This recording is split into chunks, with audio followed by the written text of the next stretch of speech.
Hello and welcome to the link up. As usual, I like to begin with my, check-in with you. How are you feeling? How are you doing? How is life for you? Have you done that self-check that we like to talk about? You should. You can decide whether it's when you wake up or whether it's just before you're going to bed. But are you okay? Are you feeling out of sorts, maybe a little malaise, feeling under the weather, or just maybe you have some sniffles, a slight cough, fever? Remember, now is not the time to self-diagnose or to self-medicate. Check in with your doctor and get tested. It is better to be safe than sorry. Today, we have a very interesting show set up for you. I'm certainly looking forward to it. We're making connections, linking up with Dr. Paula Eckhart at the Memorial Division of Infectious Disease at Memorial Healthcare Systems in Florida. She's also the medical director of Memorial's Infection Control Program, and she is an infectious disease specialist. And we're going to be taking a look at the Delta variant and variants in general and getting her experienced opinion on just what Delta is all about and just what we can expect within this whole area of the COVID-19. It's a pandemic and it's been wreaking havoc, and we're all hoping for better days. And so information is, I think, key and one of the best weapons we have in defense. And then we'll head over to the motherland and the country of Botswana and connect with Nigel Amos, their Olympic silver medalist, and find out how he's doing and how he's using his platform to make the world better for youth. And how do we eat to boost our immune system during this pandemic? We'll connect with Brian Payne, who is the Deputy Nutrition Officer at the National Nutrition Center. Remember, you can participate. You can watch the stream on Facebook and YouTube, and you can share your comments, your questions, and your concerns in real time at CBC Barbados. Dr. Eckhart joins us after the break.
their memorial healthcare services. And I really must thank friend to the show, Carla Lodman, because she usually we get an opportunity to chat, and she can, when I say I would like some help in finding, she's usually really a great help and assist. So today I'd like to say good morning and welcome to Dr. Paula Eckhart. And it's so nice to see you, Doctor, this morning. You are, I understand, an infectious diseases specialist, and you're the chief of the Memorial Division of their infectious disease at the Memorial Healthcare System, their division. So welcome. Nice to have you join us today. Thank you for inviting me. Thank you. I'm happy to be here. Thank you. So tell us first of all about the division and just how does it operate? What do you do? And then we can go into, taking a look at this coronavirus that has been wreaking havoc across this world of ours. So our division has a lot of jobs that we do. We take care of patients in the office, patients with HIV, patients that for example, had a transplant and need a follow-up, patients with mycobacterium, such as the mycobacterium, atypical mycobacteriums, or people that need IV antibiotics that are discharged from the hospital. We also see patients in the hospital. So we were able to see a lot of the patients that have COVID in the hospital. I am also in charge of the response from infection control and prevention at the hospital with a group of a team, multidisciplinary team, to protect our patients and to protect our staff. And we've been working from the beginning in something that we have called the COVID Steering Committee. And the COVID Steering Committee, basically what it does is that we are looking at the new data that comes out and implementing some of the recommendations to protect our staff and our patients and to prevent other infections in the hospital. We also try to teach our fellow physicians and staff how to appropriately use antibiotics and other antimicrobials so we don't overuse them, especially in this time where everybody doesn't know at the beginning how to treat the COVID, and like we're learning while we pass this pandemic. So we have a lot of things that we do in our service to help the Memorial Healthcare System. You spoke of taking a look at the new data. Now, one thing with this coronavirus is its changing nature. It keeps evolving. What have you found in your research and your analysis? Well, it has been a little bit tough for us, to be honest with you, to keep up with the changes, because specifically at the beginning, it was very stressful because every day there was a different change. And so we had to keep up with that to be able to have everybody up to date. We learn now that the COVID-19 actual virus changes a lot, and as expected with other viruses, but we're seeing this in real time with more technology. We're able to identify that the virus is changing, and as it changes how it actually interacts with the human being, and so we have to be very careful with how we approach the different strains of the virus, specifically the Delta variant that you were talking about recently. Why does it evolve into these various variants like Alpha and Delta and so on? Why is that? Well, the thing is that all viruses, when they replicate, meaning when they produce more viruses, they tend to make mistakes, and in the way they replicate, they kind of mutate. They change some of the genetic coding, and so few mutations here and there doesn't cause anything to the virus. But when there are a group of them that are specific, they can create what we call a variant. And the virus is also trying to survive. So, when we're trying to get rid of the virus, they're trying to survive. So they're kind of smart too in that sense. So, for example, this Delta variant, we were able to realize that it's more contagious. And so, because it's more contagious, a lot of people, more people got infected, specifically people that were not vaccinated. So, we just have to be very vigilant of the new variants of concern or of interest. And for example, the World Health Organization is always looking at that, and also the CDC. So in their webpage, we can look into that and see which ones they're following right now. Right. So I am taking it then that this is not the last variant that we're going to see from COVID-19. Am I right? That it will continue I think to you are evolve? right. Yes. What we do not know is if the next variant is going to be something that is going to be less contagious and less lethal, or if it's going to be more contagious and more lethal. We now know that the Delta variant has a sub variant, and that is actually causing a little trouble in the United Kingdom right now. So we just have to see what happens. I think that probably with the vaccinations, we're going to be able to help stop a little bit of the spread, but there's so many things that we don't know that we have to learn in the near future, because the difference between this specific infection is that we are creating the way to respond to it while we live it. Most of the infections that we are used to dealing with, somebody in the past dealt with them, and so now we know how to treat them and how to manage them. But this particular one is like we are kind of making a plane where we're flying the plane, kind of like that. So it's a little bit stressful, but I think we have a very better handle on how to protect ourselves and how to treat the patient. And now we have the vaccination. If you had to chat with Dr. Paula Eckhart of 2020 with the information that you have now, what would you say to her? As we first charted this course back in January of 2020, knowing what you know now. It's interesting that I always think that I was a little bit naive at the beginning, because it was for an infectious disease.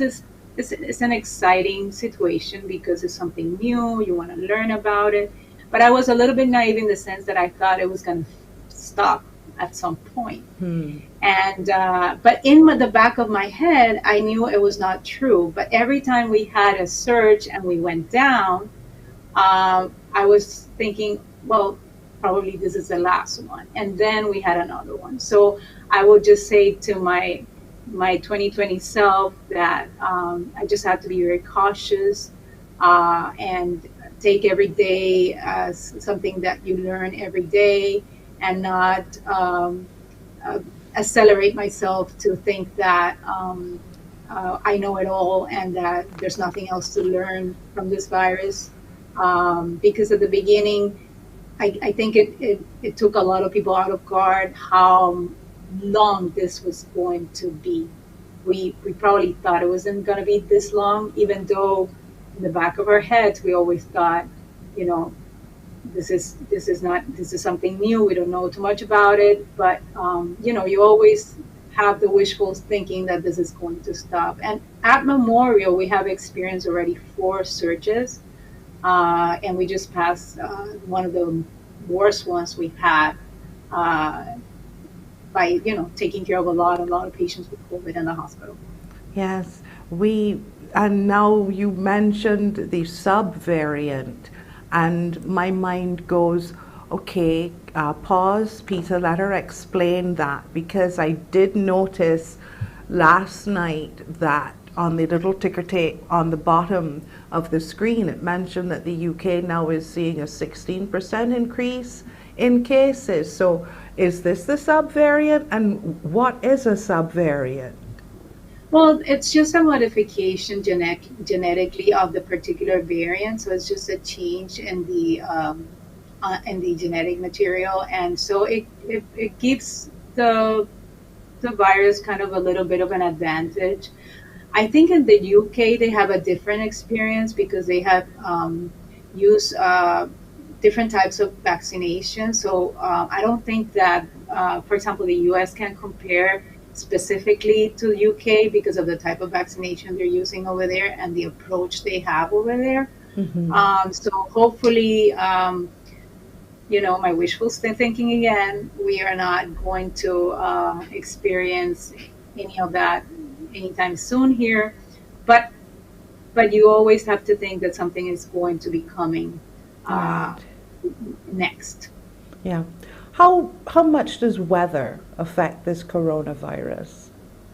Well, the thing is, coronavirus have always been a seasonal disease. So it's like in the winter times we see more colds and stuff because coronavirus is an old virus. It's just Mm. that this is a different one, and that we have never been exposed to. So that the thinking was that it was going to be worse in the winter times, and but that has proven not to be true, and we actually had a surge in the middle of the summer here.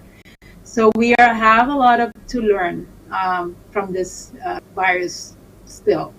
I don't know if later on, once the virus becomes more endemic in our society, meaning that we're going to be living with coronavirus 19 for the rest of our lives, but in a slower manner, not the way we're living right now. Mm-hmm. Maybe it will become at that time a seasonal disease, where in the winter times it will probably affect more people. I know that I'm from Colombia and I'm from the Caribbean area of Colombia, so Mm-hmm. usually, when people say winter time for us, it's the rainy season. Yes. So we don't have that. So for Mm-hmm. us, it's probably gonna be different. Not sure. Yeah, well, same. Yeah, our winter season is our rainy season. So that's quite true. But I'm just thinking, but these surges have been happening through summer and spring and fall and so on. So this obviously is different, But I'd like to find out your thoughts on the vaccines, though, when we come back from the break, because will they have to adapt to the adapting of COVID-19, We're gonna find that out after the break.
We're chatting with Dr.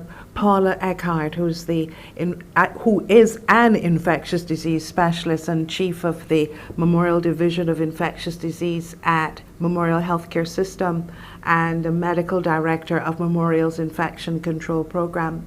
Dr. Eckhart, when you look at COVID-19 with all of its evolution and so on, and the vaccines that have come out, they're varying types from varying countries and so on. But will they have to adapt with the adapting of the virus? That's a great question. I think that scientifically, I think that that's going to happen. As of now, none of the boosters or the third doses or any of the doses, additional doses that they have been approving are different. It's just the same vaccine. Sorry, it's just the same vaccine. So I think that, can you hear me? Yes, Okay. I can. Yeah. Okay, sorry. So I think personally that they're going to have to adapt in the near future because if we're going to continue to see this changes in the virus, they might not continue to work. But at this moment, the vaccine works, and we've seen it in our healthcare system, and I can talk to you about that, which is something that is, I've seen it with my own eyes. Nobody told me about it. So I have the personal experience of seeing how sick the unvaccinated patients can get. Can you share that with us? I think sometimes, we hear of things happening to other people, but it's to other people, it's not to us. And so therefore we have maybe doubts, we have fears, but can you share that with us? What do you see? Well, what we've seen in the hospital here is that 85% of the unvaccinated patients are the ones that are in the hospital with severe COVID. We only admit patients here that have severe COVID, meaning that they need to be with oxygen. And so this is what I see. And at the beginning of the pandemic, we saw a lot of the older people getting sick. We're seeing now more and more younger people getting sick and very sick, people with no medical conditions actually, that decided that they didn't want to get vaccinated because they didn't have enough information or because of personal reasons. So those patients are getting sick to the point that they sometimes need to be intubated, need to have like a surgery done in their neck so they can breathe better, because sometimes we can't take them off the tube for a long time. And it's very sad to see, because COVID-19 is a very lonely disease in the sense that a lot of the patients are isolated because they're so contagious. And so, when you're very sick, you always want to be with your family, your friends, or people to give you support. And the COVID doesn't allow that because of the contagiousness to other people. Yeah. So I think that that's one thing that it's very sad. We've seen pregnant patients, very young women that just get super sick. As we've seen, like the older person that was doing fine, and that get very, very sick. I think that, the CDC already published officially some of this observation. Like they did say that people that are unvaccinated are 11 times more likely to die from COVID than vaccinated people, and they are 6 times more likely to get severe COVID than vaccinated people. So as of today, the vaccines work, and I encourage people to take it. Maybe you have not seen anybody that's sick around you with COVID this severe, but once the patients are in the hospital, they always wish that they had been vaccinated at some point, so they are not in the hospital so sick. May I ask a question? And it's a nosy one, because I heard one of our doctors mention it, and I was always to ask why. And he said that, it's always difficult for people to recover from being intubated. that you know, and I was to ask why, and I didn't get around to doing it. Why is that? Well, the thing is, this virus produces or promotes a very aggressive immunologic response at the beginning that causes a lot of inflammation. So it causes a lot of inflammation in the lungs. And when the inflammation is there for a long period of time, that inflammation around your lungs, like in between your different parts of your lungs, get very stiff, in the sense that the liquid of the mucus gets very fibrotic and difficult to get rid of. So once a lot of the patients are intubated, the inflammation that they have to go down, and some of those patients actually have very stiff lungs.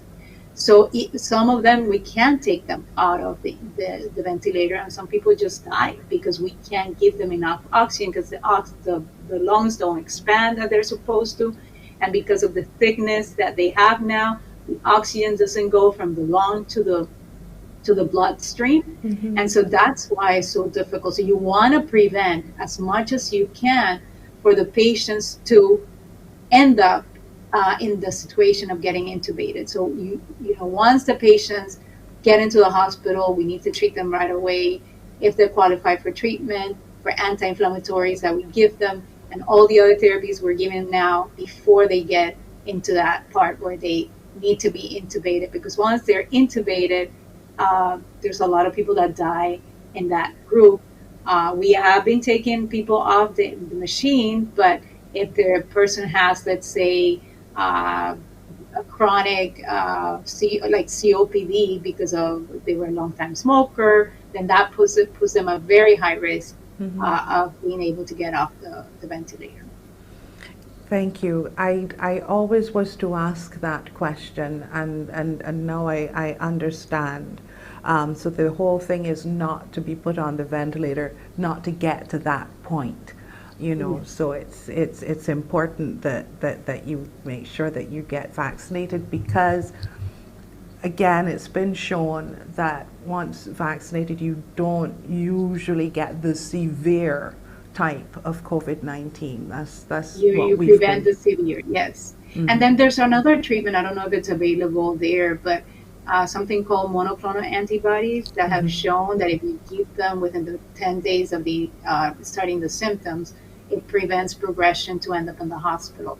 So that's kind of like a preventive disease medication for progression of disease, and even prevention too, if somebody with high risk gets exposed. Right. Someone asked me this morning about this pill that's being talked about. Can you shed any light? I will understand if you know, not at the moment, but what exactly is this pill? Is this in place of a vaccine, or is this to be taken like a prophylactic or something like that? No, this medication is actually treatment for COVID. Okay. So we will have, like we have for the flu, we have medications to treat the flu. This will be a medication to treat like mild to moderate COVID at home. It will be pills. So it was presented to the FDA, and hopefully it will get approved. It's an antiviral medication, so it's not for prophylaxis, it's for treatment. Okay. All right. And tested, so all of the hesitancy that we've had with the vaccines might not occur with this pill, perhaps? Well, it has been tested. Usually when they're FDA grant emergent use authorizations, because they review a lot of data from a clinical trial that is big enough and had a lot of patients in it to be able to see the side effects and things like that. You could see how the FDA takes very deep detail in the investigations they do on things. For example, we saw it with the third dose and the booster shots, where they took their time and had this advisory board review all the data, and you can actually look at it, streamline. Yes. You know, you can streamline it and look at it, like how they debated, and at the end of the day, you know, if there was not enough information. They didn't want to recommend a booster for all people, just for certain groups Right. of people that need it. So I think Okay. that they do a good job in checking safe medications. Okay. And any myths you would like to dispel right now in the 4 minutes that we have left here this morning? Yes, of course. The ivermectin situation, very controversial medication. I know a lot of people are using it in countries where they don't have availability for things that we have in the US. Still, the trials are not there to support it. And actually, the Infectious Disease Society of America came out with something against it because the doses you need to be somewhat antiviral effective is it has to be very high, and it will be very toxic for the human. So that's Mm-hmm. one. The other one is that pregnant women shouldn't get the vaccine. A lot of pregnant women are afraid of it, and some of the doctors are not recommending that. I think that I've seen enough pregnant women intubated and dying from COVID, and so we've talked to high risk OBGYNs in the area, and we all prefer that the pregnant women gets vaccinated. The other one will be that people say that if you get vaccinated, you will get injected a chip, and people, that's how the government will track you. That's like one that a lot of people like talking about. The other one, the more COVID patients that we put in the hospital, the more money we get. Actually, the more COVID patients we put in the hospital, the more work I have to do. So Yes. I don't think that that's a correct one either. So I don't know if there's anything else you want to ask me. I will be happy to answer. Just dealing with treatment and for children. I know that recently we have been vaccinating our children from ages 12 and up. However, I am hearing that they're looking at between the ages of 5 and 12 now. So I'm just wondering, your thoughts on that and the importance of it, and if you have any concerns, or what are your thoughts on vaccinating younger children? Okay. Again, I have a 14-year-old, and he's vaccinated, so I do. I'm like for all vaccines if they're approved by the FDA and recommended by the CDC. I think that we did see a shift with the Delta variant. It was infecting a little bit more of our children, and Mm-hmm. some of the kids were having the multi system inflammatory disease that also can be very severe. So I Yes. think that if it's approved, I think that I would recommend it definitely, especially since we don't know what's going to happen next. And Right. so we want to protect our kids that are back in school um, from this disease. Thank you so much. I know that you're very, very busy, especially at this time. And thank you for taking the time out to join us this morning. And I certainly wish you and your colleagues in the hospital all the best. And thank you for, being in the fight. I don't know if you ever thought that when you were studying this, that this is what you would end up actually living. But, thank you for what you do, and thank you for taking the time. Thank you for inviting me. All the best. That is Dr. Paula Eckhart from the Division of Infectious Disease at Memorial Healthcare System, and she's also the Medical Director of Memorial's Infection Control Program. Just a little bit about the Memorial Healthcare System. They were, I think, the inception was something like 1953, and it is provides high quality services to South Florida, and it is recognized as a national leader in quality healthcare. So we're always good to get a few of their doctors to come on and join us, and just to let us get further information and understanding into this insidious disease that we are currently fighting. And I don't know about you, but every single time I hear that we've lost someone, it just hits me in the gut. And I certainly don't want that to continue. So any way that we can fight this thing is critical and very, very important. And I don't know if we will ever get back to life the way that it used to be, but certainly a normal that will be a lot better than the one that we're living in right now. We're going to take a quick break and we'll be right back.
We're going to now take a trip to the motherland, and we're going to travel to the country of Botswana.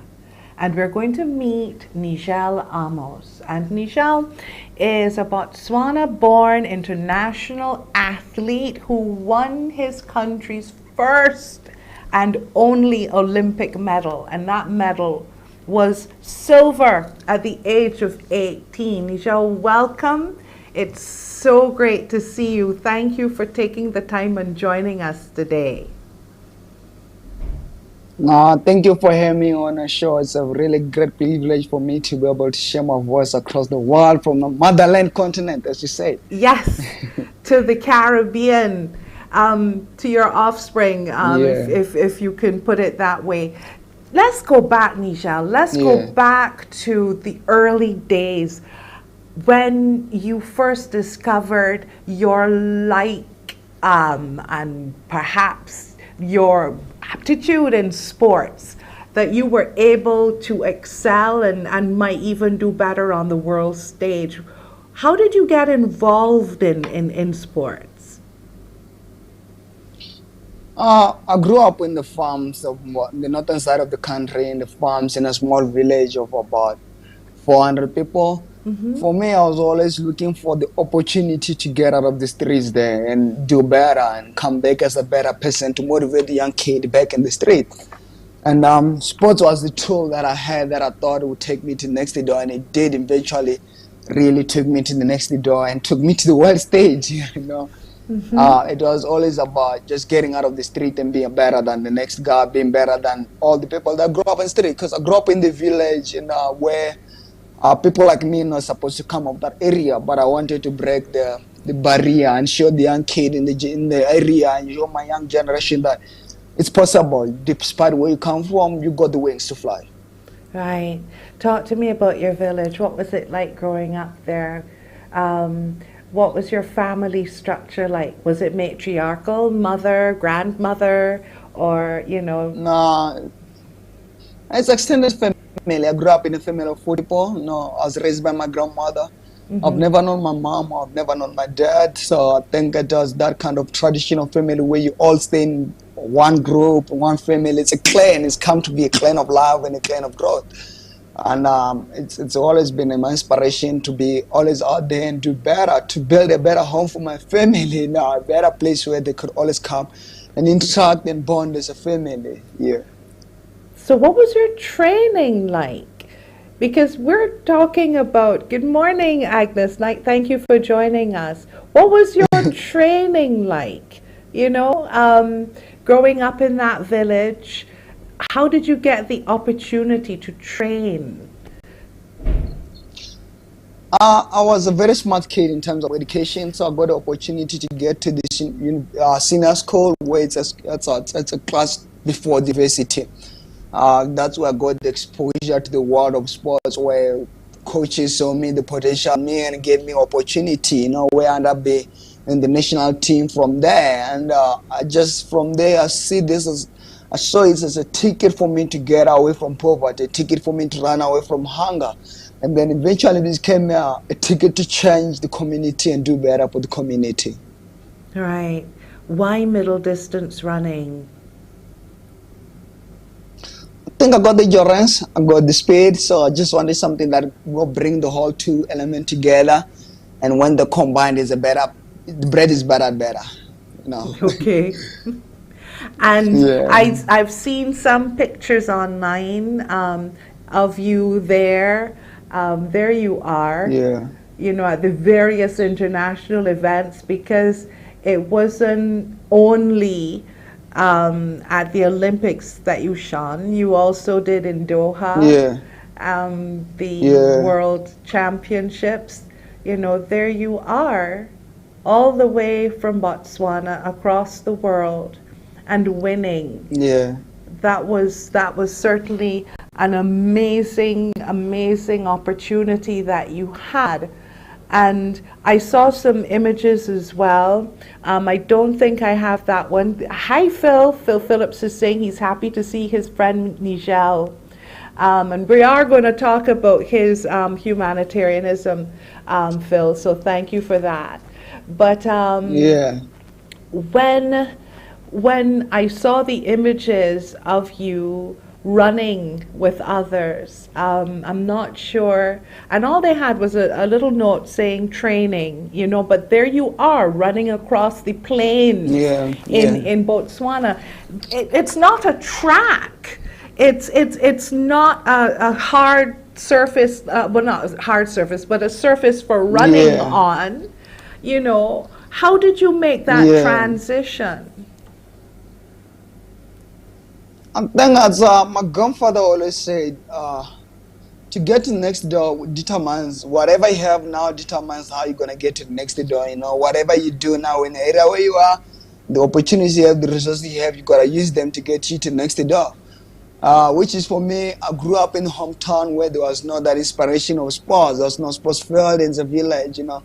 I had to break that chain. I had to believe myself more than what's there physically I could see. I had to believe that once I get to this zone, I can knock into this door. And I was so lucky that I had people around me who believed in my talent, who opened door with me. With Nike signed me 10 years ago, opportunity for me coming from the village, getting to the world stage. You know, it really put me in a stage where now my voice can be clear when I talk to my fellow village mates, my fellow friends, my fellow countrymen, when I talk to them about, listen, this is where it could be. It's something that is practical, they can see with their eyes. I'm not just hallucinating about action that are not there. Mm-hmm. So you go now to represent your country at the Olympics. It's 2012. Tell me about that. Talk to me about that race where you won silver, which is your country's first Olympic medal. Talk to me about the race. Talk to me about, set it up for me, when you were at the line. And I think the 800 runners, you all don't go in like things. You are all together and then you join up kind of thing. Exactly. Yeah. Talk to me about that. I think for me it was after I won the World Juniors, which was the first gold medal for my country. So getting to the Olympics, I had nothing to lose. First I just have to show up and get to the final. My goal was like get to the final and shine and be ready for next Olympics. I just lost my grandmother six months ago before the Olympics final. When I get to the line, I was like, I'm gonna ride this race for you. This is just me appreciating you. You have raised me in my life. You've shown me I'm here now at the Olympics. I can see. Get to the village for me was just amazing to see all these people, the stars, Feda and Serena Williams. All for me was get to the village and appreciate the stars of the sports. And little did I know that I walk away from that village with an Olympic medal. I think I was free. I was free. I didn't have any scar in my mind. I was just a kid on his own and just taking it there. Right. There's a zone that you all get into that I don't think non-runners can really understand. Yeah, I think so. Yeah, when you run, what are you thinking? What's going through your mind? Is it technique? Is it time? You're trying to be what? Yeah. Describe that zone for me. I always focus on how I want to feel. It's always like I want to feel easy, I want to feel bouncy, I want to feel getting out of the ground easily, and I feel in control. I always focus on how I want to feel, and then trying to manifest that to reality now and just being on my own zone. I never worry where I am, time, and all those. I just focus on the moment I am and how I want to feel every step and get into the line. And as I said, in 2012, I was a kid without scars in my mind. Now, for me to get to that zone where how I want to feel easy, I need to get through those scars that I have in my mind and break them through now, which is a little bit of challenges to grow up. But it's all about maneuvering around and getting there day by day and delivering, right? Okay, what happened afterwards? What was after winning that silver medal? What happened afterwards for you? My world changed. My world changed, it's a guy from the village, raised up in the village. One day you wake up, you can't go to buy Colgate at the normal store like anymore without anyone asking for pictures. You have $1 million in your account, you had a zero pooler. So my life changed from there, And I see that as an opportunity for me to be able to take my voice more further and to say, looking at this, to use this as a driving tool for me to fulfill my purpose, which for me, I feel like my purpose is in humanitarian. I was born to serve, I'm here for the community. I'm a community servant, and that opened doors for me to be able in a position for me to talk to people who will be able to help me fulfill my purpose, help me do things that makes me feel most alive. Right. And I noticed your t-shirt says product of grace. Yeah. I know. If we were born with 30 teaspoons in our mouth, the grace is the one who have to take you. I always say, I live in grace, I walk in grace, and I do things over grace, That's me, It's a grace of the God that took me from where I am. An orphan child lost his parents to the world stage, It's only be God can make that thing happen for me, can make this funnel happen for me. So all I know is that I'm a product of grace. I do have the hard work, but the grace showed me to put me in the door where I am today, Yeah, we like to say there, for the grace of God go I, Yes, yeah. So I immediately saw that, and I thought that was really sweet.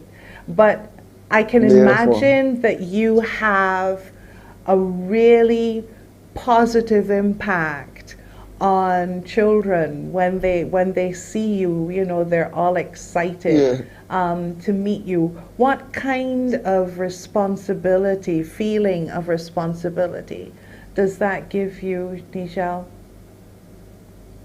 I think for us now, my kind of responsibility that I have, I actually just came back from a junior school that I adopted 2 years ago, directed the exams. And I said to them, my responsibility is just to make sure you guys are safe. They save you in your journey. You feel safe, you feel secure, you feel inspired, and you see actually the path where you could be in this journey. And it's all about us sharing our experience, our past experience, our way we think we could have done better, for you guys to have a better manual book going forward, Where do you think you could have gone better? I think I could, with all that happened, I look back, maybe I could have been a better friend, a better brother, and so many things. But I look back and say, look, you had to gather all the voices. You had so much voices around you. You didn't have a mother, you didn't have a father around. So you had to choose which voices actually can you go to. And when you have so much voices around you as a child, it's hard for you to pick up a voice that actually can sing along your identity, can sing along your what you want to achieve. Which was the most difficult part for me to grab, was for me, who is actually a voice I can listen going forward. And now I'm in a place where actually I can help and have my voice into this teenager's life. I try to give them the best voice I could give, the best advice I could give, and allow them to actually be themselves along the journey, not actually give them a manual. In that manual, I say, listen, apply yourself and learn to be yourself in this journey, but this is the journey. Okay. Now, if you think that I missed the fact that you said you adopted a junior school, sorry, I didn't. Yeah. I heard you. So we're going to talk about that after the break. Yeah.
We're chatting with Nigel Amos, and Nigel is Botswana's Olympic silver medalist in the 2012 Olympic Games, and he has records in many other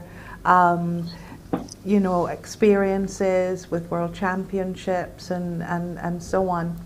But life goes on, life continues after we win, and it's what we do with that I think is most important. And he talks a lot about purpose. I heard you use that word a lot, Nigel. Not only when you were younger, but also now. But you also said that you adopted a junior school. Please tell us about that. I do have a project in Botswana now where I'm going to adopt a school each and every region. We have like about 5 regions, so my aim is to adopt a school each and every region, because I believe when you nurture something, you build it the longevity of it. You build it the quality of it. So I feel like I'm in a point where I want to nurture talent, only sports talents, political talents, and all that education talents. And with all those building talent, there's no better place than education, than school. When the kids are still there, that's the base of the foundation.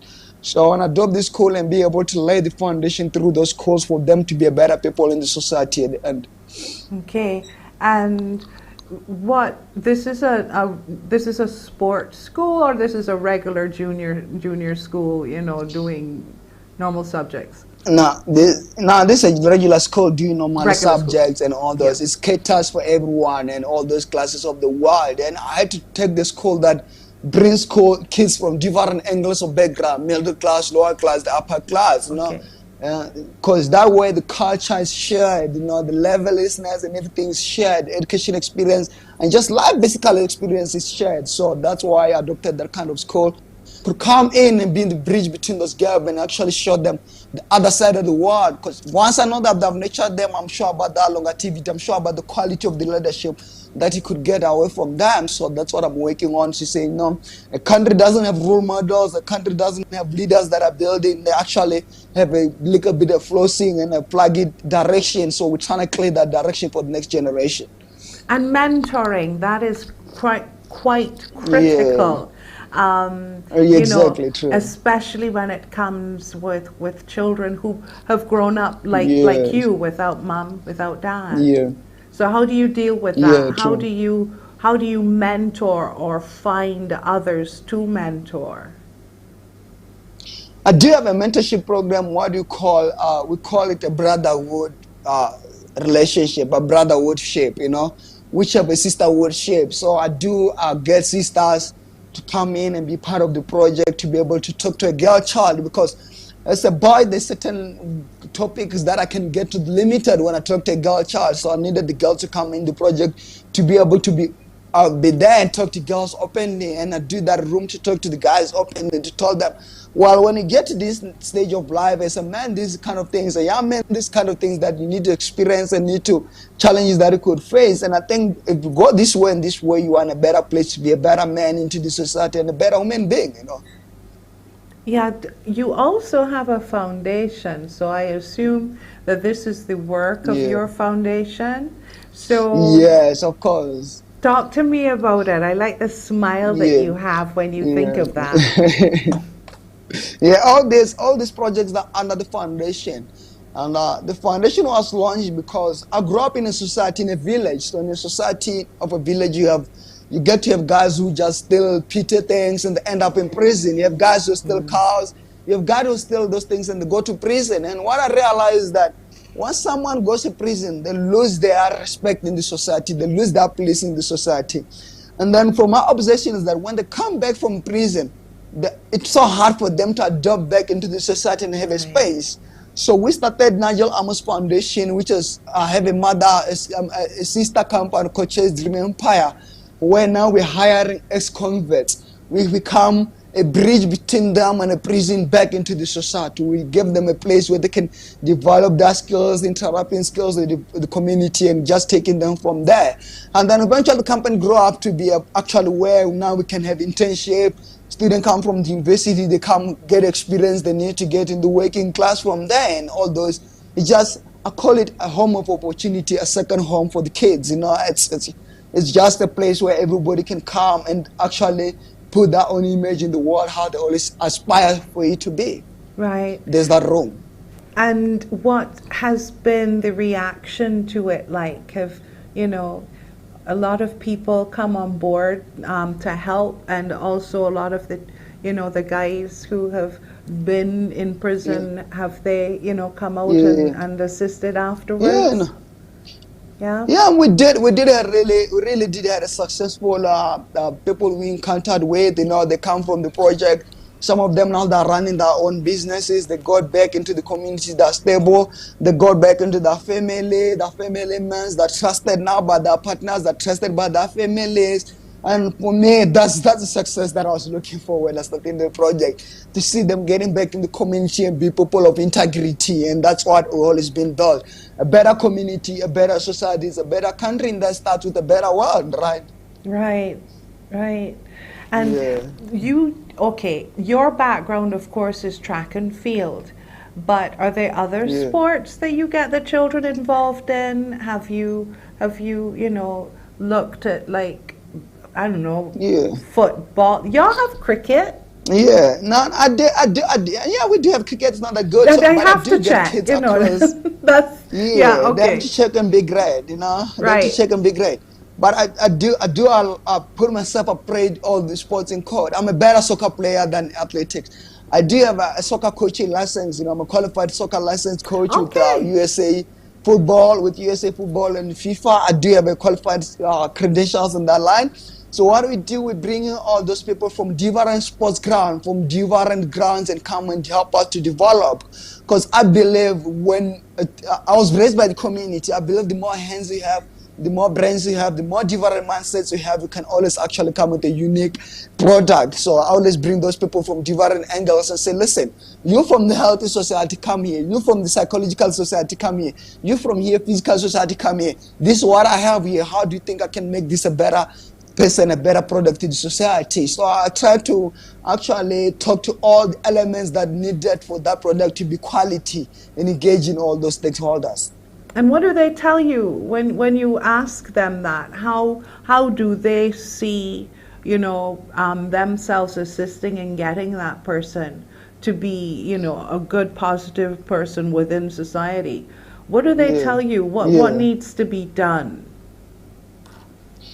I think what needs to be done, we need to go back and reverse reverse and look at where we want to be as a society. Because the challenge that I'm facing now is that all the people that I feel like would be helping me, that are more business oriented than helping the society, actually building the human before anything. And I always say, listen, when you have human beings and you have humanity stability, you'll have the stability in the business world. It's always that, because what I'm doing is not provincial, it's not provincial. And then I need those communities of business guys, stakeholders, private sectors to come in and help me to run this project. But they're always looking for profit at the end of the day, which is always a little bit tricky for me to show that, listen, at the end of the day, for me, my ideal goal is to build better people in society. Look at that guy. He came out of here. He's there in society. He's better. So it's always hard to find companies that share the same mission, that are there for the better community, not for the profit. But we get in there day by day. We get in there to meet people who are actually in a space of humanity, who are willing to help in a better way.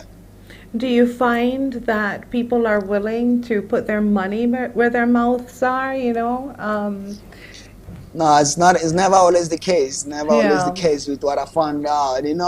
Yes, that matter there, but practically that matter not there. So I think it's always that the case. I say, listen, I understand you are. Sorry about that. I always say, listen, I understand you are there. You saying this, you say all this word, but for me, what matters is practical. If you're not practical as it, bring it to action. It's not concrete. It's not quality. It's always for me when you bring it to practical and action. That's where it comes in my record book to say we're up for better reforming society. Yeah. I like the fact that you dropped in American football in there, though. That knocked me back for a second, because I thought, wait, he said soccer and now he said American football. Okay, so your sports program is as wide and diverse as what you're trying to project for the young people. And I'm wondering, are families part of this experience? I know it may be a different family dynamic, like maybe no mother but grandmother or grandfather or something like that. But do you work with the families as well when you're working with the youngsters? Yes, if I get youngster, because this kid, I'm trying to get them at about 12 years, 13 years, when they're still young, when you can actually show the direction. So that means I need the parents' authorization to be able to be involved in the kid's life and make certain decisions. And the parent need to be part of it, because the parent knows what that kid's dreams, what they aspire for that kid to achieve. So I need parents to be part of this project and say, do you feel this is good for your kids? Do you feel this is not good for a kid? Let us work together to make your kids' future brighter. So parents actually one of the most stakeholders in my own program. They help me to run the program. I saw a cute photo that you shared recently. I think it's of your little one. So you are a papa now. Tell us about your little one. Yeah, I'm a papa to 5-year-old now. Time flies with them, and I look at her when she says daddy. I always say, no one. I feel that it's my responsibility for me to make a better world for her, to create that better environment for her to be able to apply herself, to apply her dreams. Hence, I'm out there trying to build a better community. Because I know if I build a better community and build a better space for my daughter, build a better space for my family.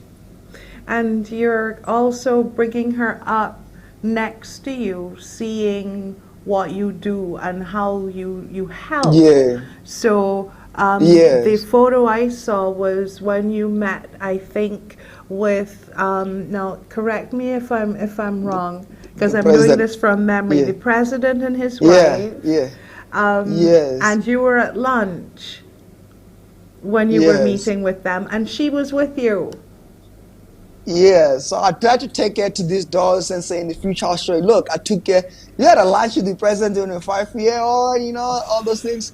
And she said how much they is striving to get in there. So when I come back and saw her, she should have a bit glimpse of the journey and understanding what really took for Daddy to achieve that.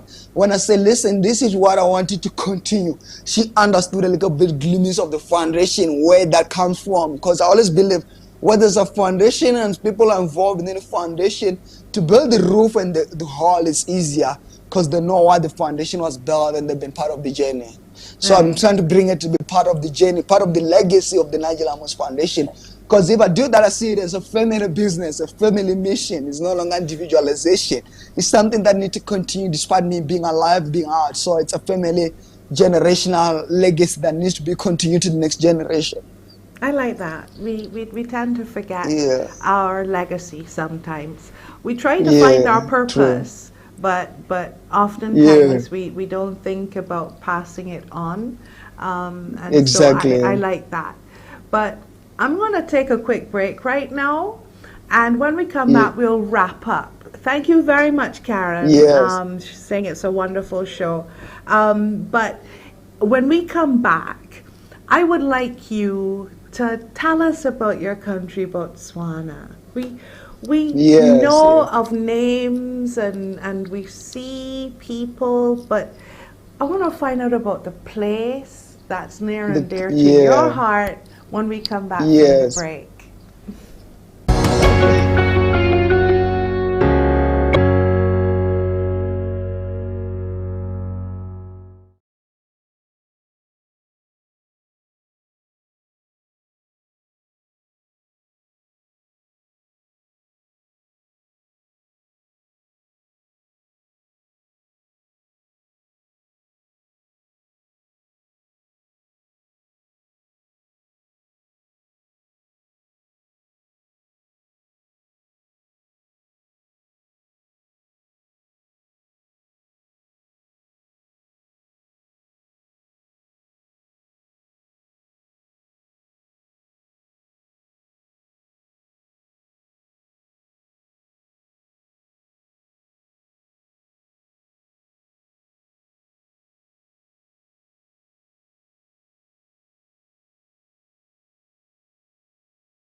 Chatting with NIJEL Amos, Botswana's Olympic silver medalist and humanitarian.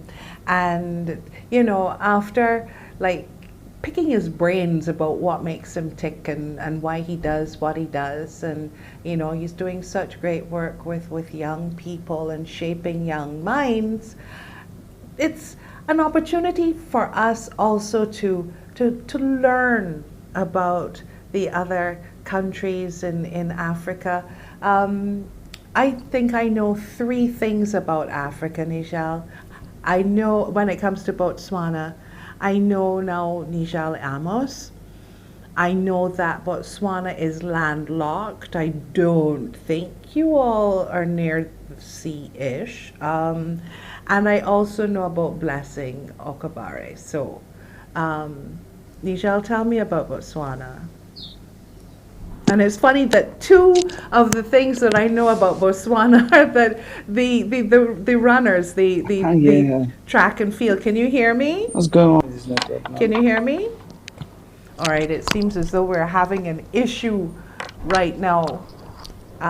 This happens. You know, it's like the tech gremlin all of a sudden. There's a certain time we say that we look and we see that we have some problems. So, all right, let's give him an opportunity, guys, to set himself back up. And I will just chat for right now about, you know, what I know. Okay, it's Southern Africa. Yes, it's in Southern Africa.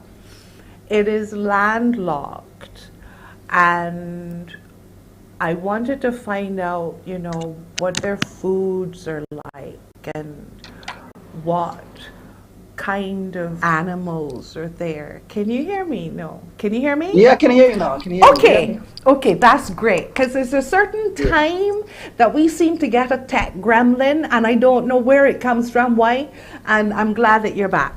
Okay, so I was saying that the only, oh, Sheila McIntosh, I didn't know that. Prince Harry fell in love with Botswana. Must be a special place. Yes, you're quite right. That's actually where he came for his first date with Meghan.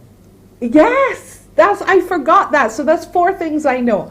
I was sharing with them that the things that I know about Botswana. I knew three: Nigel Amos, Blessings Okobare, and I know that it is landlocked. That's all I really knew about it. So tell me about your country. It's a very small country, as you said. It's a landlocked country. We have 2.5 million population, and we gained our independence 55 years ago from the British. We had a smooth transition of the political powers from there. We're in our sixth president now, with a smooth transition. We never had any political war, which is it's regarded as one of the most stabilized country in Africa and most peaceful country in Africa, where actually we still more of a community. We still believe in more of like one got to lift each other, one another to grow up. You know, our core value is still Butu, what do you call the in English, what do you call the love and the discipline. In Botswana, believe like you gotta have that respect for someone, Butu makes a person, you know.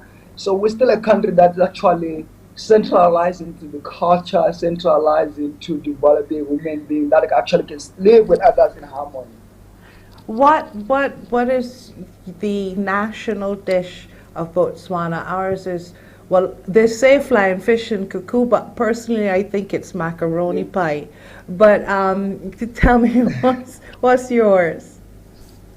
I think us will be ugali, papa, and siswa, the meat, beef, because we regard ourselves as the world's best beef export. You know, we have the best beef in the country. I mean, we have a population of cows more than people in the country. Oh my so goodness! The better beef, you know?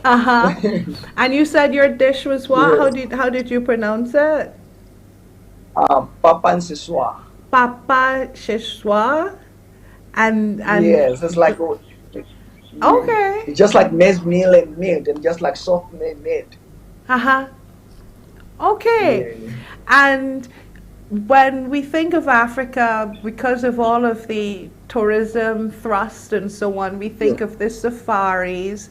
So you will have those animals there as well, the cheetah and so on. Yeah, we do.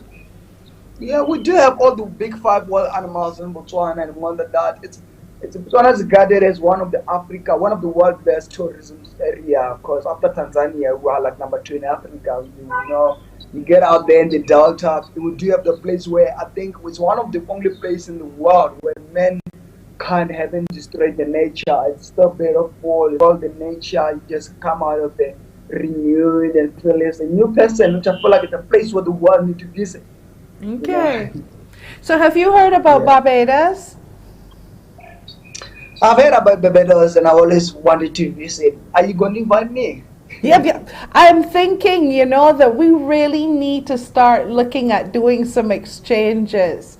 It's I'm, been a long time coming, and I yes, am yes, so yes. thrilled that this outreach now is happening between our people, Yeah. and our countries. There's a when we first started the link up and linking up with Africa, I remember Yeah. sharing something that I'd heard someone say, where they thought that Africa was the country, and that bothered me because I thought that by now, you should know The that. world should have known better. Exactly, and that's so unfortunate, and that's sad. So I really, really look forward to these link ups, and thank you for sharing your country with us. Thank you for sharing yourself, and I certainly hope that we get an opportunity to do this again. I know that My pleasure. our My mutual pleasure. Thank you friend so much. our mutual friend Phil is very, very busy in Yes. Ghana right now, but I Yeah. think that yeah, we got to talk to him about these exchanges so that we can Yeah, learn exactly. more No, about no, each no. other. No, Stay we safe. need to do it's overdue thing. It's a very important thing that I think Barbados tourism need to see how they could work with on tourism, and then we share what we have. We combine what we have and see how we could make it a better product to other countries and the whole world. And I appreciate you having me on the show. I don't know how to say love and peace to Barbados in the language, but love and peace to Barbados and sending my love to each and everyone, and mostly to the grandmothers out there and to the pillars of the world, the pillars of the journalists. Thank you. You said it beautifully. So yeah, we take your love and your peace and your blessings, and we share them with you as well. Stay I safe, appreciate Nigel. that. Thank you so much. All the best. Uh, Okay. uh, That was certainly an interesting and fun chatting with Nigel Amos, and looking forward to further link ups. It's always nice to learn about other countries, and especially ones where we have historical ties. So I did mention in the beginning that we would be taking a look at how can we eat better in this pandemic, and we're going to be doing that with Brian Payne, who is the acting Deputy Nutrition Officer with the National Nutrition Center in the Ministry of Health and Wellness, when we come back.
Welcome back to the Link Up. Thank you so much for sharing your Friday with me.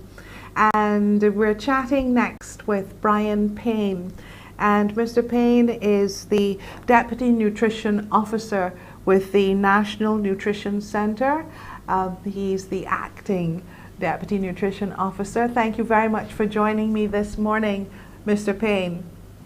Good morning. It's a pleasure to be here. Thank you. Now, I know it's been a busy morning for you, lots of meetings and so on, and I will be very rude and ask you, have you eaten properly this morning? Of course, I generally try to have a sensible breakfast, but my breakfast is normally some kind of high fiber cereal and probably a bit of tea and maybe some kind of protein as well too. So I try to keep my breakfast relatively boring, and by keeping it boring, I not to overeat. I like how you say it's boring. High fiber cereals are not necessarily boring. It's what you put in them, I think. Indeed. Yeah. So what I might put in mine, you might definitely not put in yours. I'm seeing the difference right here on the TV screen. So I will sit back and be the noob that I am when it comes to nutrition, and you will, the professional, tell me just what, because this is the first meal of the day, and that doesn't necessarily have to change because we're in a pandemic. Am I right? Of course not. I think the general rules or the advice myself and other nutrition professionals, I think the key thing here, we tell people keep things as simple as possible, especially for the general population, whether it's a pandemic or not. And the key thing here is eating a balanced diet. And all the term balance basically means eating a variety of foods. Of course, there are specific things we would encourage persons to limit or encourage persons not to use, especially things like added sugar, added sodium, added fat. But again, the key thing here is always balance. So I remember early in the pandemic, it was a challenge to even find vitamins in any pharmacy, but the idea is that if a person is eating well normally, there's really no need for this additional supplementation, unless there's some kind of medical issue that a doctor or a professional may advise a person to take this additional supplement. You mentioned additional sugar, additional salt, and additional fat. Those are the things that make food taste good, right? Just checking. Definitely. Again, but the key thing here is moderation, and also limit the excess, and I think that is very important as well too. Yeah. And again, not all fats are bad, not all sugars are bad, but the key thing here is we want to limit the added sugars and the added fats as much as possible. When you look at the supplementation, no, not the supplementation, that's the incorrect word I'm looking for. The alternatives, that's what I'm looking for. And forgive me if I call product names, like stevia and Splenda. Now, is it aspartame or aspartame? I'm never really sure about that particular one. How is that pronounced? I could be probably pronouncing it wrong as well, but I would probably say aspartame. Yeah, I used to say aspartame, but I heard the other pronunciation, and then I thought, wait, okay. That are in so-called sugar-free. So you have like these sodas, they come in diet this and diet that, and sugar-free or no sugar added, but still they're sweet. So where are we with the alternatives? I think the zero-calorie sweeteners or the reduced-calorie sweeteners, which encompasses a wide variety of things, I think definitely they have their place, but I often tell people the key thing is to possibly retrain your taste buds. So if you could, move from a situation where you actually had this great preference for high sugar, high sodium, and you can get to a point where you're actually to no added sugar or little added sugar or little added sodium, I think that makes a difference. Mm-hmm. And I think lots of the research as it relates to the zero-calorie sweeteners or artificial sweeteners, again, it's still a new area. So therefore, there's still a number of things which need to be figured out and explored as it relates to the sweeteners. And also, I think a key thing we need to remember and appreciate is that although they may contain 0 calories because they're not digested in the body, but they can also affect our gut microflora. And that's also very important as well in terms of our overall health. So the key thing here, they do have their place. However, I generally encourage persons if they're going to limit the intake of sugar, I also encourage them to limit the intake of these so-called sweeteners as well. Now, when you speak of the gut microflora, I have an idea of what you speak, but I always like to say, there are some of my viewers who might be wondering, what is that? So if you could just, elaborate on what that is, I'd be grateful. Of course, the gut microflora are more so the healthy or the bacteria which actually populate the digestive system, again from the mouth right through into the large intestine. And these microorganisms, have a number of beneficial functions. And one of the key functions is that they prevent the overgrowth of harmful bacteria in the stomach and the digestive system. And that is one of the main things that they will do. And also they tend to produce lots of beneficial compounds like vitamin K, for instance, which we would need for good health. So as long as a person has a healthy microflora, again, the microflora exists not only in the digestive system, but also on the skin as well too. So long as a person's microflora is healthy, I think that's the key thing. I think most of your viewers, and I think you'll be familiar with things like probiotic Yes.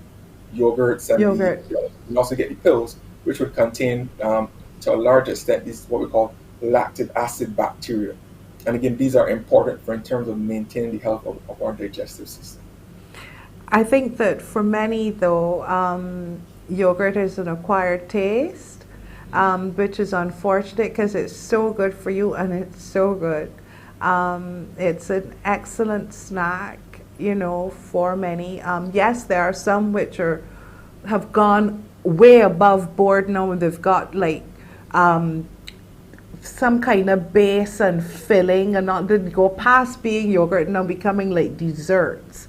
But Yes. there are some which are really very, very good, which contain the probiotics of which you speak. And they taste great. There are berries in there, strawberries, berries, blackberries, that sort of thing. So yogurt's good. But there are things within our lifestyle which can kill off that good bacteria, which is important then to put them back in the body.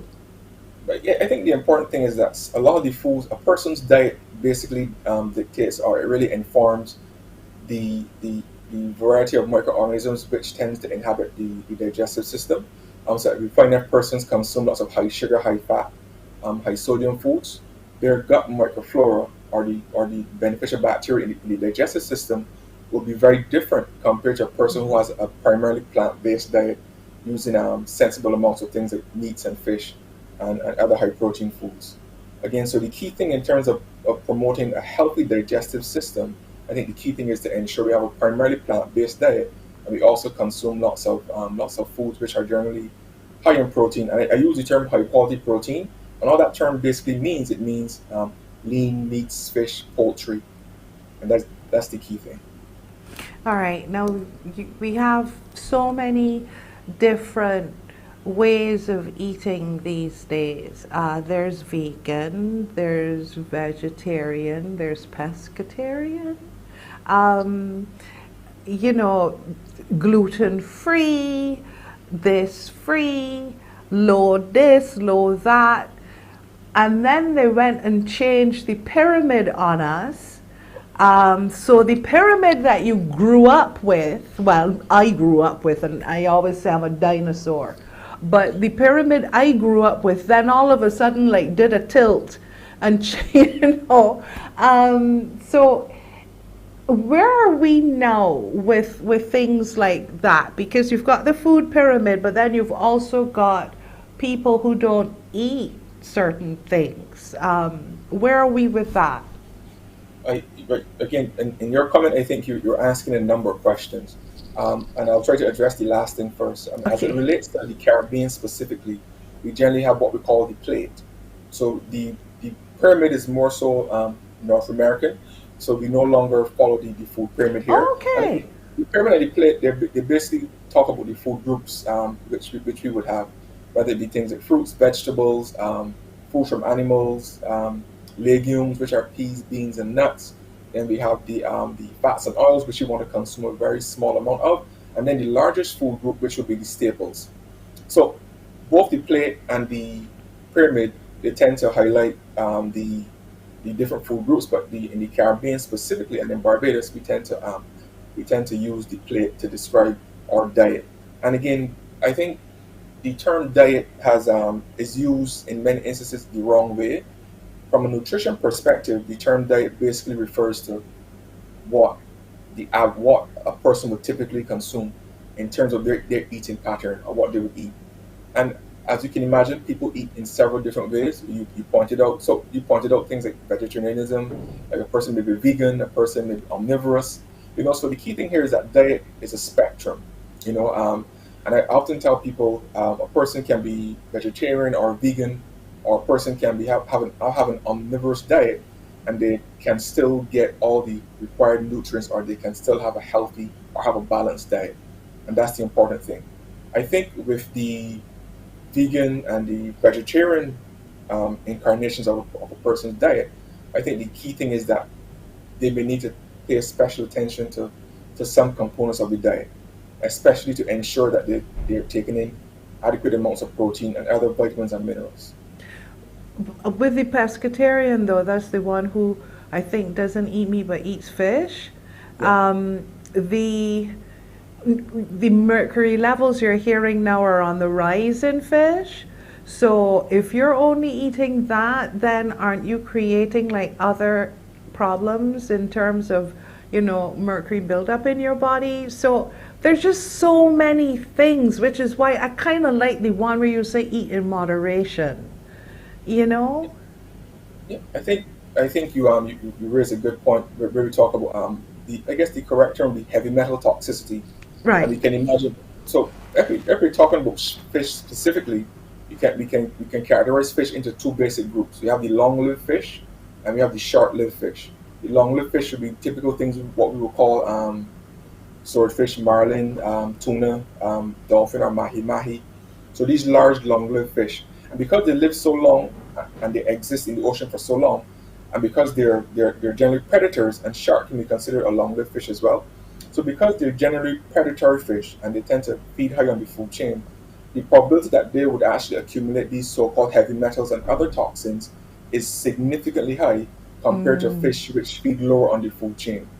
So what I advise patients to do, and what nutrition professionals generally advise patients to do is one, generally use different kinds of fish. Whether you use the typical swordfish, the marlin, and the tuna, you could use things like flying fish if you could source them. Things like these what we would call the pot fish or the fish from the reef. And in many instances, there's no need for a person to actually consume some kind of meat, fish, or poultry every day. So a person can actually get the required protein intake from things like peas, beans, and nuts. I think people these days are preparing these dishes in a number of different ways. Yeah. You've been seeing a shift now to using a lot of lentils and so on to replace meat. But I am a proud carnivore, and I thoroughly admit that. I reduced, well, not reduced, I completely got rid of eating beef actually. Red meats. I do consider pork the other white meat, so that's where I get off. I know you were going to shake your head, but I was just slipping it in there. I know it's not. But I'm sorry, I do, but not every day, so. I think there's a misconception that some people may have ready to think that if they consume, especially red meats, for instance, that's generally bad for their health. But again, as I often tell people, again, diet is all about variety. And again, the red meats will contain some of the same beneficial micro and macronutrients that we need for good health. The key thing I tell people when they're consuming meats in general, or even poultry and fish, prepare in a way where most of the added fats can render off. Like you bake it or you boil it. That's important. Also, the key thing is to consume lean portions. And also, we need to make sure, I know in Barbados, we tend to have larger portion sizes of the staples, and especially the high protein component of the meal. But the key thing here is to have a sensible portion size Okay, of meat.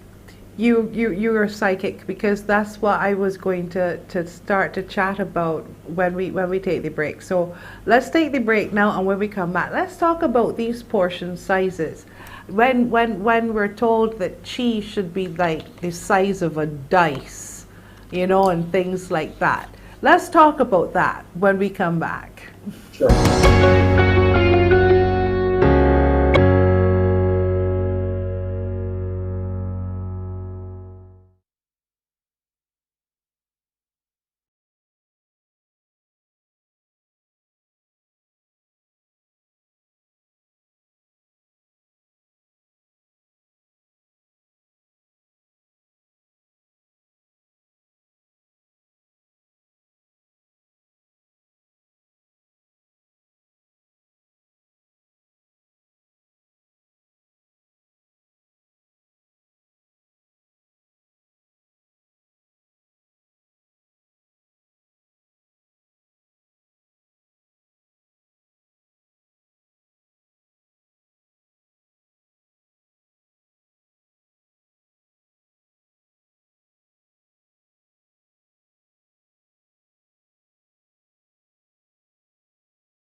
We're chatting nutrition today, and we're chatting about it with the Deputy Nutrition Officer acting at the National Nutrition Center.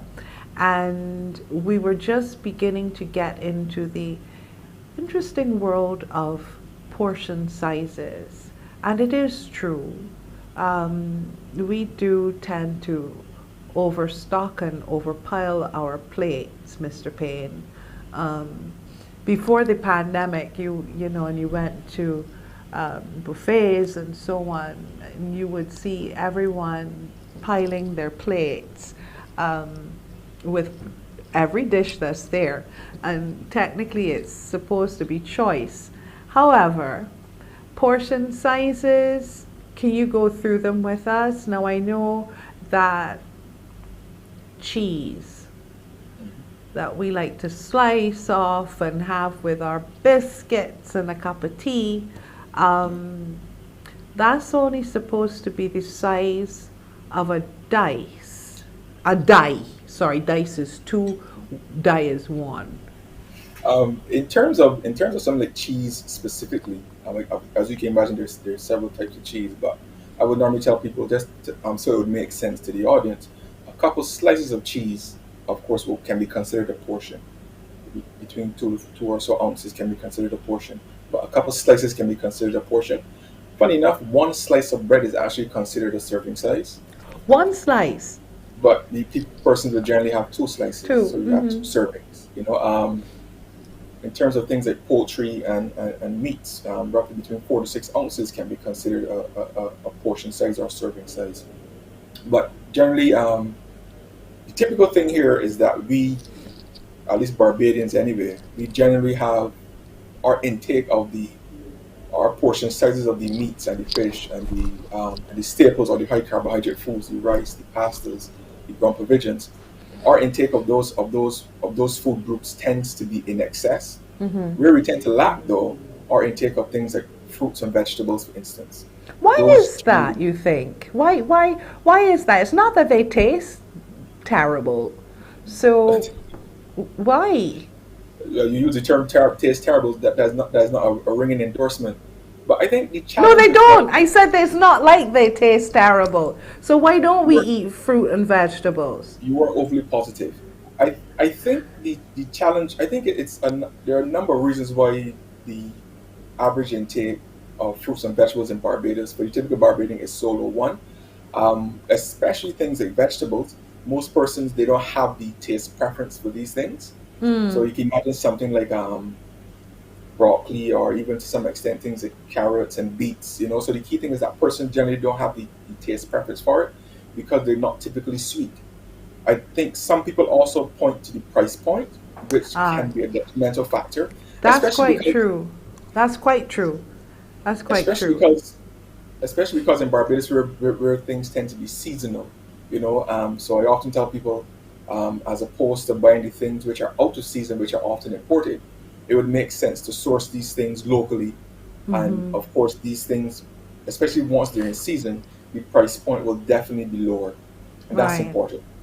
But I think there's a misconception that, for some people anyway, that the typical things, the berries, whether it be the strawberries, the raspberries, the blueberries, that they're healthier than the so-called traditional Barbadian fruits, especially. But things like West Indian cherries, things like akis, things like dunks, things like guavas, for instance, watermelons. I think these things are generally, by some people, they're overlooked. But again, these things are just as healthy as the Yeah. so-called imported fruits.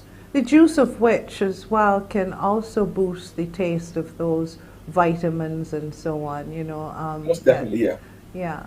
Um, but you mentioned two foods, I think, in there that I remember reading are also very good for boosting your immune system.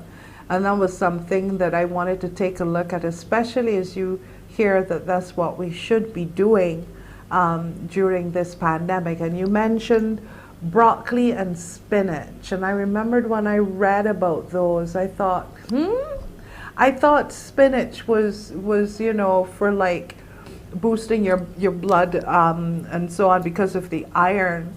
Um, but then they mentioned broccoli, yes, and spinach, and there were some other things, even chocolate.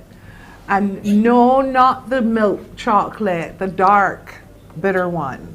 Of course, it would be that. That would be better for you. Yes, Yeah. of course. So I'll touch on a number of things you said quickly.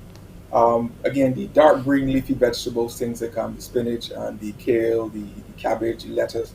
Again, these foods and other things as well. But these foods generally are pointed to as foods which can actually, to use the colloquial term, can actually build blood. And I think the reason why people say they can actually build blood is because they would contain iron, but specifically they would contain what we call non-heme iron. So definitely, if you consume the dark green leafy fruits and vegetables, you consume the peas, the beans, and the nuts and the legumes. That too is a significant source of iron. So that in a sense is good. And we also must factor in that different fruits and vegetables have different vitamin and mineral profiles. So you're not only going to get the non-heme iron, but you're also going to take in a number of vitamins and minerals. You're going to get some vitamin C as well, some vitamin A, so you're going to get a variety of things. So that's why I stress on the importance of variety and balance. And we have a bit of variety here on the island. Yeah. Yes, some may be seasonal, but there's some which we see, quite a lot of. Why do they use the phrase "an apple a day keeps the doctor away"? What is it in apples that is so great at keeping you healthy? Um, I- do they still use that phrase? I I think don't know. As I said, I'm a dinosaur, so hey, it could well have stopped. I would probably say, I think it's a very more North American phrase, but apples grow there abundantly. Yeah, But I well, think that's what we used to say. We found ourselves eating apples because of it, but the key so. thing, but the key thing is not necessarily apples exclusively, but Hmm. the apples will contain lots of vitamins and minerals, lots of fiber, beneficial fiber, which is also very important. But I think having at least, and I think it's recommended that if we consume at least at minimum 5 servings of fruits and vegetables a day, that generally promotes exceptional health. In Okay. addition to other things as well too, but roughly about 5 servings of fruits and vegetables a day are important. And as you can imagine, apple is a fruit as well, whether it be the North American apple or whether it be the local golden apple. You know, again, variety is important, but consuming fruits and vegetables every day generally keeps persons very healthy, Now, especially under the current circumstances. when you speak of 5 servings, can you clarify? This is not 5 times a day. This is 5 servings. So it I, can be fruit, like an apple, an orange, and so on. I'm just asking you, please clarify, because I know of sometimes course, people are confused. of course, by at least 5 servings, the typical thing is you want to consume at least 2 servings of fruit, or you want to consume 3 servings of vegetables, and it could be cooked vegetables or it could be salad vegetables and the lettuce, the typical things. And the key thing here is that it can be 1 apple, 1 banana. If it's a large banana, that can count as as 2 servings. If it's a large apple, that could count as 2 servings as well. It could be the citrus things like the oranges, the tangerines. So those things are important. In terms of the vegetables specifically, I often tell people if you consume at least half of your plate um, should consist of vegetables where possible, and that will generally meet the requirement of 3 servings, or roughly about 2 to 3 cup handfuls. That would give you an idea in terms of the amount of vegetables you need to consume, Half your plate, if possible. if possible, should be vegetables. And However, this then is the not. other half, Then the other half, a quarter, would consist of the protein component of the meal, whether it be okay. peas, beans, legumes, or whether it be some kind of a food from animal, meat, fish, or poultry. And then roughly a quarter of the plate should consist of staples, whether it be the rice, the pasta, the ground provisions. Again, those things can count. Yeah. I think I prefer the plate. It makes a bit more sense. And also, it makes you see that you are right. We do tend to fill the plate with like 3/4 carbohydrates mixed with lots of gravy and meat, and then maybe a tablespoon of vegetables. Correct. That's a typical Barbadian experience. Hmm. If you're being very, very honest. Um, so, where are you with smoothies and things like that? Are they good? Do you Yeah. like the idea, or do you have concerns with smoothies? I often tell people, especially, I think the problem comes in is when drink people drink their calories or they drink their meals, whether it be a smoothie, fruit-based and vegetable-based smoothie, whether it be something like oats or barley, or another typical Bajan food would be something like sago. I think because we're drinking the product, we tend to underestimate the nutrient density. The typical smoothie or hot beverage like oats can actually be considered a meal on its own. And based on the large serving sizes of these smoothies that people get, that can actually be considered, in many instances, maybe 2 meals. So the smoothies are wonderful, they're great, but we still need to factor in the serving size, especially when you put it in the context of, let's say, the context of Barbados, where a large proportion of persons may be diabetic, hypertensive, have cardiovascular issues. So the key thing here is that we need to understand that even though it's a drink, it is still considered a meal. Right. So therefore, we would really and truthfully be increasing our caloric intake if we had the Significantly. oats Yeah. and then had a big breakfast with it Correct. as well.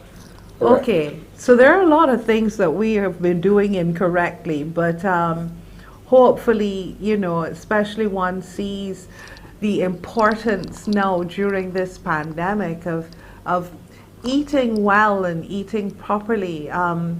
Some of the things mentioned with the comorbidities, you have people who actually self-medicate with papaw leaves and the thing that I like, soursop leaves, to so-called bring down their pressure. They drink cinnamon to lower their sugar. Where's the nutrition center with this? Because my confusion has always been how much. How you take one pill twice a day, whatever. These leaves are what? It's 3 leaves? Is it 2 leaves? That's my concern. I often tell people that whether it be the typical fruit-based leaves, which are the papaw, the breadfruit, mango, I think those things are pretty much, I have no issue with them if you're going to make a tea, because it would have nutrients as well too. But I often tell people when we get into the more sort of herbal, whether it be in a tablet form or whether it be in a bush tea form, the challenge is that I often encourage persons to consult with their medical practitioner prior to embarking on whether it be a bush tea regime, whether it be some kind of cleanse, or whether it be some kind of because especially if a person has underlying health issues, whether they're diabetic, hypertensive, have cardiovascular issues, some of these so-called bush remedies can actually have interactions with the medications which people are taking. So it's very important that persons interact with their medical practitioner prior to taking on any kind of herbal or bush remedy. I think that's very important. I think in Barbadian culture especially, I think people often go to these bush teas or these drinks as a default. But again, they can have severe repercussions if a person has underlying health issues, and of course, if they're taking medication to manage these issues. So it can be as simple as having a conversation with your doctor. Yeah, well, on the ground, you're hearing us. So I'm just, sharing that information because people are going to those remedies, as you said, the bush remedies, because they hear that, people with the comorbidities are more in danger of severe COVID. And we have one particular message here. My mom takes zinc and iron tablets every day and advises when we're ill along with vitamin D, and they want to know how healthy is that? That's a question from one of our viewers. I think, as you pointed out, persons with comorbidities generally have poor health outcomes as it relates to COVID. That's a fact. The key thing here is that vitamins or mineral supplements, they're just what the name says, they're supplements. So they should actually replace what we don't get in our daily diet. So unless a person has an acute deficiency of a particular vitamin or mineral, there's really no need for a person to be especially taking single dose vitamins or minerals. So I would tell persons, unless you have a medical issue, like for instance, like anemia, for instance, there's really no need for you to be taking excess iron, especially if you're just going to be taking it, especially if you're just going to go to the drugstore, or especially if you're going to self-medicate. Because again, when we take in too much of these so-called vitamins and minerals, we could actually develop toxicity as well. Right. So that's very important. So if persons are concerned that their diet is not providing adequate amounts of a particular vitamin or mineral, apart from eating a balanced diet or as balanced as possible, apart from doing that, I think a key thing here is to take a general multivitamin which would contain 100% of the daily value of all the vitamins and minerals. So a basic multivitamin is very important. And we want to be very, very careful, especially when we're taking in something like iron, especially in the case of men. Because again, one, there's no evidence that taking in excess is going to have any additional health benefit. And two, there's definitely a significant risk of toxicity if we take in what I would refer to as the megadose supplements. Okay. Like 1,000 milligrams of vitamin C, I see somewhere. 1,000 milligrams of calcium, that sounds scary.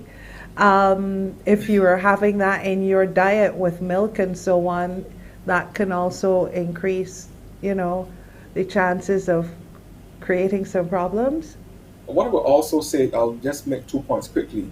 One, um, especially water-soluble vitamins like vitamin C and the B vitamins, the body can only assimilate so much, and the rest is generally excreted as urine primarily. I think that's important as well too. Okay. So again, so there's no need to be taken in these high doses. And two, another important thing here is that the vitamins and minerals in foods are generally more biologically available in that they're more readily assimilated compared to you taking a vitamin supplement. All right. So that's why food base is very important. Okay. Brian, can I hijack you as, say, the Link Up's new nutritionist? Because we've got, we have a number of very important days coming up. One especially is World Diabetes Day. And I would love for you to be a part of that program. And if we can look at the bush medicine as well, part of it, you know, because I'm aware of so many people now frantically trying to get their numbers down, and they're going about it by plant-based methods, if I should put it that way. So I would love to, you know, be able to link up with you again. So, resident nutritionist. I would just like to say something quickly before we Sure. go. The key thing, in terms of the National Nutrition Center specifically, we have nutrition professionals working in each and every polyclinic around the island. So if it's a case where a person is having dietary challenges or dietary issues, I mean, they can feel free to reach out to us in the polyclinic system. We're generally not doing in-person consultations, but we're happy to do consultations over the phone or Okay. via other electronic media. Right. That's good to know. So if we have questions about, you know, is this okay for me to eat and I have this particular problem, you can call the polyclinic and they will then tell us how we can get in contact with you all. Exactly. Excellent, excellent. There's so many things this particular pandemic has exposed and brought to light. It's incredible, and we're trying to tackle them one by one. And how we eat is a biggie. So thank you very much for joining us today, Mr. You're most Payne. welcome. Great to have you with us.